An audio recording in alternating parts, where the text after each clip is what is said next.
Welcome to The Christian Atheist, episode number 40. What is an atheist? Part 2, towards a better definition. As I have mentioned before, my understanding of atheism as an atheist was the assertion, the faith, that God or gods or the supernatural does not exist. For reasons we discussed last episode, some atheists are uncomfortable with this definition, as it claims too much. We discovered that defining atheism as the assertion that there is inadequate evidence and reason to either know or believe that God exists really collapses into agnosticism, leaving one final definition for atheism to examine this edition. Atheism is a lack of belief in God, gods, or the supernatural. For brevity, I will truncate this definition following the term God, but it should be remembered that gods or the supernatural is the full version of the definition. First, we should clarify what is meant here. In retreating from the robust definition of atheism as the denial that God exists, the atheist hopes to gain two advantages. First, they seek to avoid the impossible burden of proof, of certainty, that Christians and atheists constantly throw at one another in debates, as did Christopher Hitchens to William Lane Craig in the Biola University debate. Quote, "After all, Dr. Craig, to win this argument, has to prove to certainty. He's not just saying there might be a God, because he has to say that there must be one. Otherwise, we couldn't be here, and there couldn't be morality. It's not a contingency for him." End quote. We can dispense with such silliness by ceding that neither side in this debate can prove to certainty, and that neither side needs to. What is at issue in the dichotomy between theism and atheism is faith, not certainty. Atheists do not want to be mere agnostics. They want something stronger than ambivalence or indecision in the face of theism. When I became an atheist, I no longer thought my reasons for believing in God justified faith, which made me agnostic. Choosing atheism, stepping beyond agnosticism, however, took a leap of faith analogous to that of theism. It required a departure from the certainty, we cannot know if God exists or not, of agnosticism. It is this leap of faith that the third proposed definition for atheism means to deny, as atheists wish to elevate themselves above the belief structures of religion. Whatever else atheists want to think about themselves, they don't want to be believers. This is the second advantage that atheists hope to gain by retreating to this third definition, as a lack of belief is meant to deny that they are believers at all. But what does it mean to have a lack of belief? There are two possibilities. Here we face a formidable obstacle, as a lack or lacuna is an emptiness of something. That is a lack only on the positive foundation of an awareness of what is lacking. I can only say that my wife is absent from the room if I am first aware of my wife's existence. Of course, from an outside perspective, someone else might observe that a person or group of people lack a belief in God. But this lack would not be something those who lack the belief would themselves be aware of. For them, the very notion of God is absent. As such, these people neither choose to believe nor not to believe. For them, there was no choice available, which is what this understanding of, quote, lack of belief indicates. You can neither believe nor disbelieve in that of which you have no awareness. It would be like asking a medieval intellectual about black holes. Having no notion of what a black hole is, he could neither believe nor disbelieve nor even be agnostic on the topic. For us, he would lack belief. But in no way could he characterize himself as lacking belief in black holes. What sense, then, does this assertion make for the atheist in our society? The idea of God is not missing from atheist consciousness. While we might apply the term atheist in this sense to someone who has no notion of a supernatural being, and with this application I could have no argument, no self-described atheist can apply it in this sense to themselves. Indeed, the very term atheist assumes awareness of the notion of God.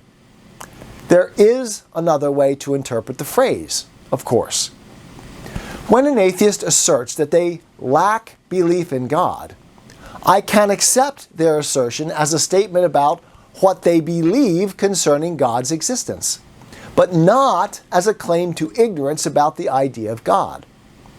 Knowledge of a proposition indicates an epistemic choice.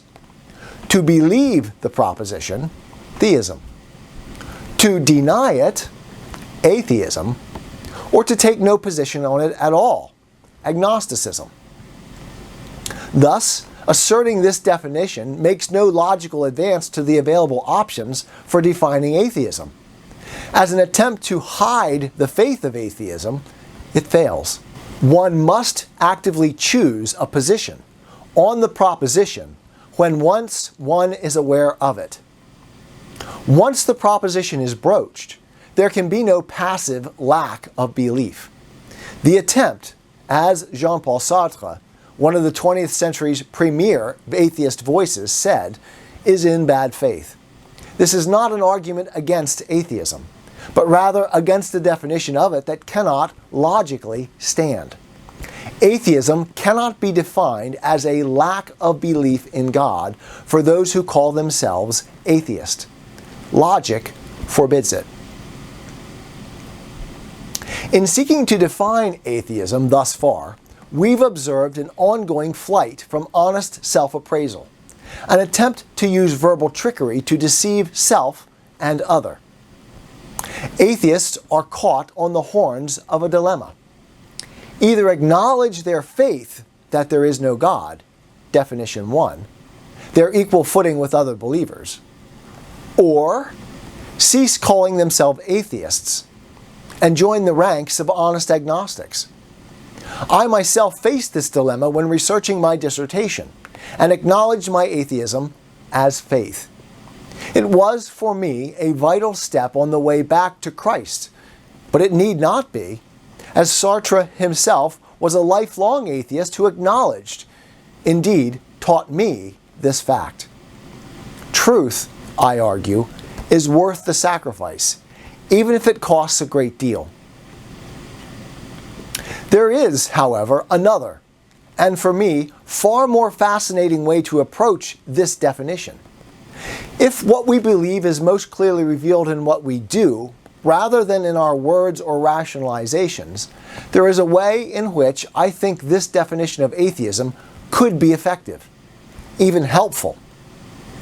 I would like to dedicate the remainder of our time here today to exploring this line of thought. Jordan Peterson has said repeatedly when asked about his belief in God that he lives as if God exists.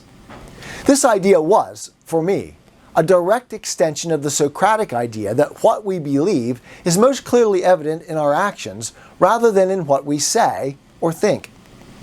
Perhaps my listeners will remember, too, how critical this idea was in my return to Christ, as explained in The Machinery of the Looking Glass series.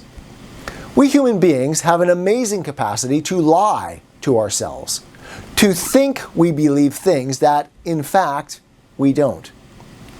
Depth psychology is, at least in part, an attempt to explain this dichotomy. Jean-Paul Sartre called this ability bad faith.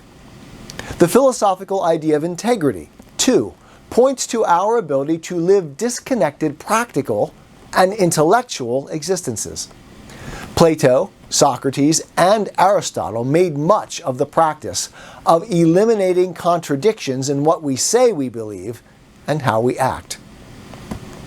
The person with integrity unifies their thoughts and beliefs and their actions, searching out and seeking to eliminate contradictions between the two. Keeping this in mind, we can process this last definition of atheism in an interesting new way. If by lack of belief in God we mean living as if God does not exist, then atheism is not the denial of a proposition, but a matter of objective life choices. The atheist, then, is one who lives as if God does not exist. Now this seems promising. What, however, does it mean to live as if God does not exist? We'll tackle this question next time.